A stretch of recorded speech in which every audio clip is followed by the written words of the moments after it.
Ah, professor, eu entendi tudo isso que você me disse, mas como que a gente vai fazer a prevenção? E aí o João José Forne, ele deixa a dica que a gente deve mapear os principais fatos negativos, as ameaças para a organização e algumas surpresas que possam acontecer de uma maneira totalmente inesperada, que não deve ser daí, né, de maneira inesperada, porque você conseguiu mapear, né, conseguiu fazer esse exercício no sentido de refletir quais são os principais fatos negativos e ameaças que podem abalar a minha organização, o meu dia a dia, o nosso fluxo organizacional e o nosso negócio. E aí, quando a gente está falando em comunicação, é fato que a gente precisa pensar em reputação da marca, em reputação da organização, né? Então, o quanto isso significa esse arranhão, né, na reputação da nossa organização. Jean José Forne fala que esse é um exercício, né, que acende a luz amarela. Então, a dica dele é você pensar. Eu sei que tem um grupo aqui que está montando o manual de crises para uma instituição educacional. Então, daí você vai lá e vai perguntar. Não perguntar, né, mas você vai refletir. Quais as 5 ou 10 piores coisas que podem acontecer com a organização?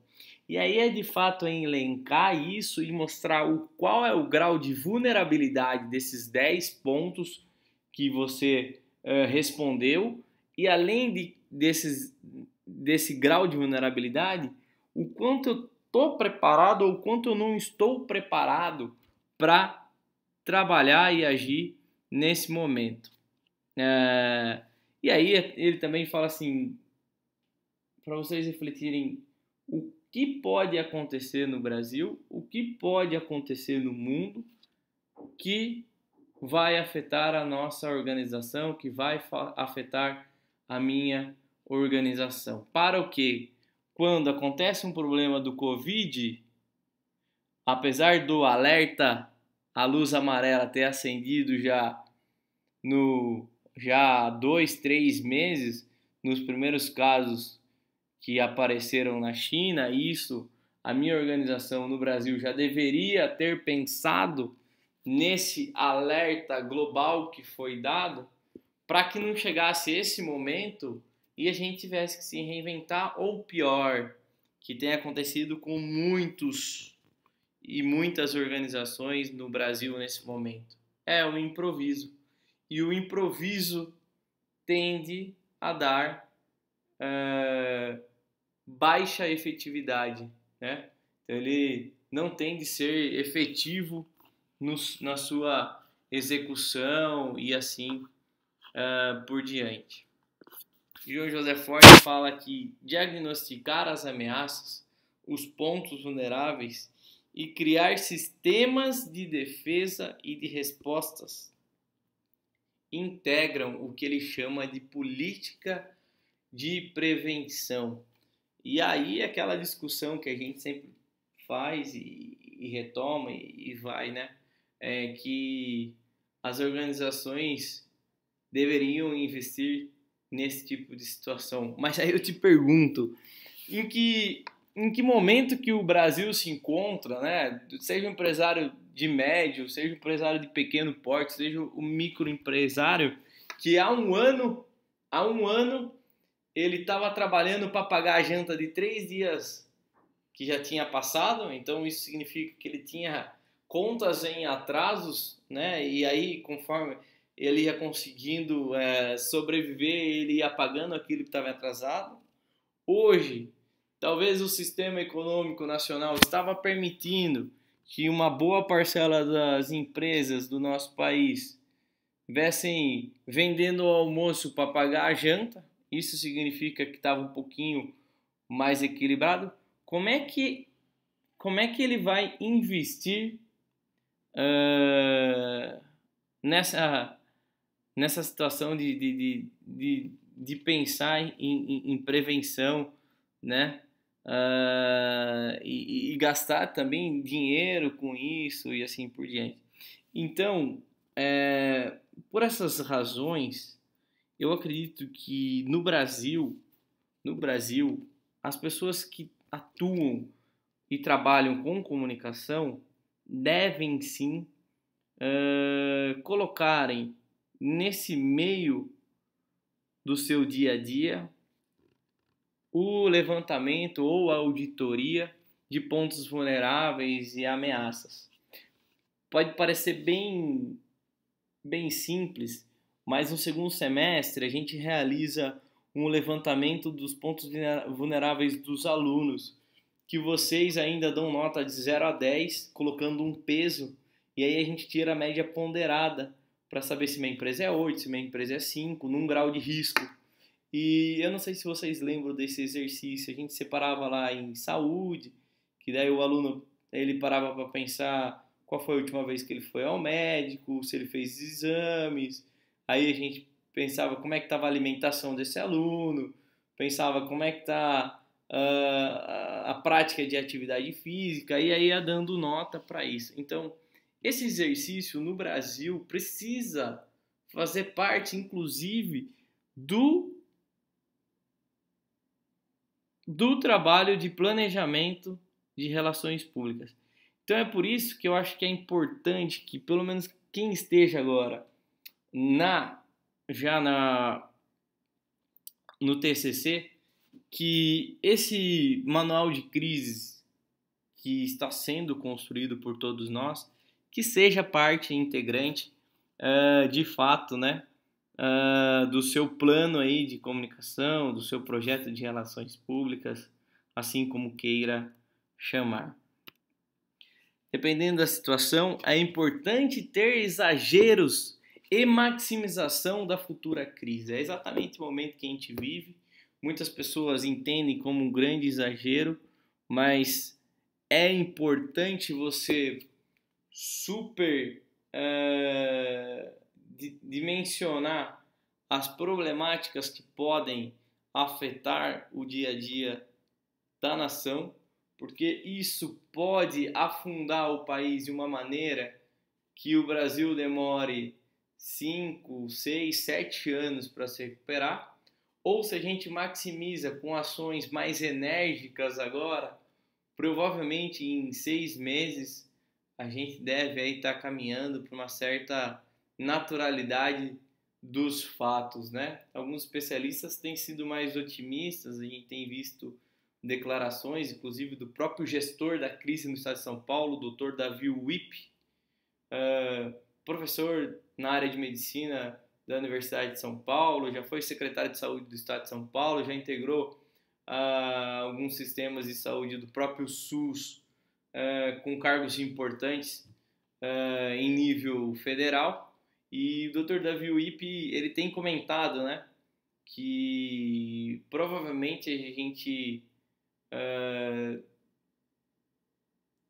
com as medidas a gente tende a amenizar os impactos, mas isso seja um pouquinho mais longo para passar, porque se a gente descuidar, a gente tem um pico muito elevado em 1, 2 meses, e isso vai acarretar um grande rombo, não só para o orçamento, mas também um caos, né, um desespero, um pânico de fato das pessoas, da opinião pública e assim por diante. Qual seria a forma prática de conhecer a vulnerabilidade e risco? Então aí você pode fazer auditoria de vulnerabilidade tanto do campo externo como do campo interno. O campo interno é importantíssimo que a gente dê ouvidos para quem está na base, está na linha de produção, para quem vai todos os dias na organização, para quem então assim, é ouvir o pessoal de todos os setores. E externos são diversos pontos, né, que você precisa avaliar. Então, fatores ambientais e naturais que podem acontecer, fatores mundiais, né? O que no mundo pode ser que aconteça, desde guerras, enfim, que possa vir a interferir no meu negócio, crises econômicas, né? Isso a gente tem passado no nosso país, crises políticas, né? Isso tem sido corriqueira e faz parte do cotidiano. Então, também ponderar o quanto a minha organização está preparada, o quanto minha organização é dependente das questões políticas, né? Ou quanto a minha organização hoje tem de gordura, ou tem de sobra, ou tem de caixa para um momento de fragilidade econômica, e assim por diante.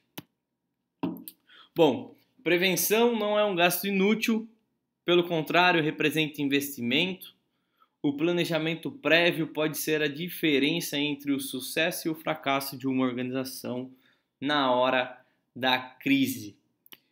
João José Forne também fala que planos de emergência só funcionam se todos estiverem alinhados, voltados para o mesmo objetivo e sem querelas ou interferências políticas ou econômicas. O que tudo isso significa é que um plano de emergência ele só funciona se de fato as pessoas estão treinadas, se as pessoas se sentem parte e se estão envolvidas.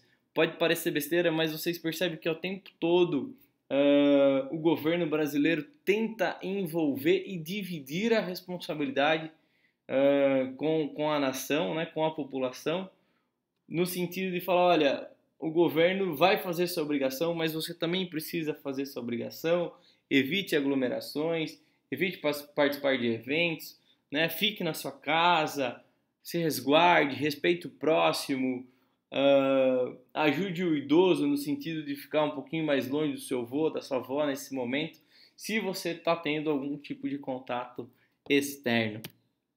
João José Forne ainda fala que o plano de prevenção de crise não pode ser um relatório feito por um grupo restrito de pessoas sem o envolvimento de toda a organização. Isso foi um pouco do que a gente falou, que se os funcionários, os colaboradores, os familiares não se sentirem envolvidos naquilo, esse plano de emergência, quando tiver que entrar em prática, provavelmente ele terá dificuldades por conta da pessoa não se ver no meio daquilo, ela não sente parte, ela não acha que tem o seu grau de responsabilidade em cima daquilo. O pessoal mais preparado para detectar situações de crise, principalmente na área de produção, é o pessoal da base da organização. Então, valorizar todos os ambientes e principalmente quem carrega o piano da organização. Porque nesse dia a dia tem muitos pontos vulneráveis e é ouvindo, pegando o preceito do livro, inclusive que vocês estão aí, devem, né, assim espero, estão realizando a leitura do Volpe, que conta a história de Vera Jean Grande, né?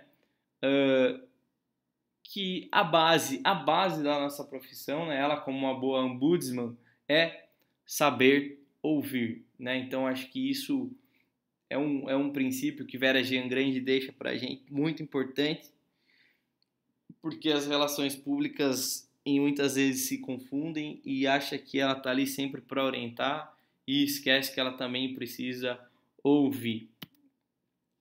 Bom, caminhando para o fim da nossa videoaula de hoje, recomenda-se que aproximadamente 10% a 15% da força de trabalho deveria ser treinada em primeiros socorros e prevenções de crises, incluindo a área de comunicação.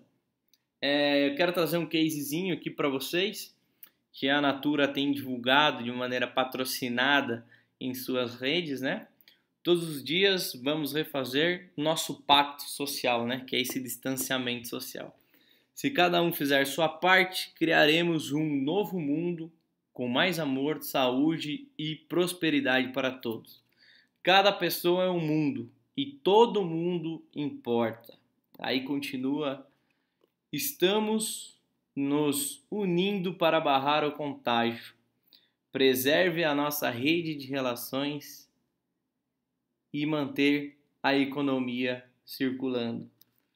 Na maior crise contemporânea da humanidade, ninguém tem todas as respostas, nem a Natura. Apenas sabemos que temos que nos unir, nos juntar de um novo jeito, mesmo que à distância. Então, você vê aí as marcas também deixando o seu recado institucional nesse momento. Eu queria que, se outros alunos tiverem exemplos, no finalzinho da aula, lá, a hora que der próximo de 8h40, compartilhem no nosso grupo do WhatsApp para que a gente possa tomar conhecimento do que outras marcas, né, para que a gente tenha novas ideias, como as grandes organizações do nosso país têm se comportado, ou pequenas organizações também. Por último, pessoal, estou deixando 3 videozinhos para que vocês possam assistir, para que a gente faça um debate na próxima aula, que é sobre o caso Suzy e Dr. Drauzio Varela. Um abraço, muito obrigado pela atenção, todos tenham uma boa noite e não acabou ainda. Espero vocês nas próximas 2 aulas com Relações Públicas Governamental. Um abraço, obrigado e até a próxima videoaula aqui da Uniso Virtual.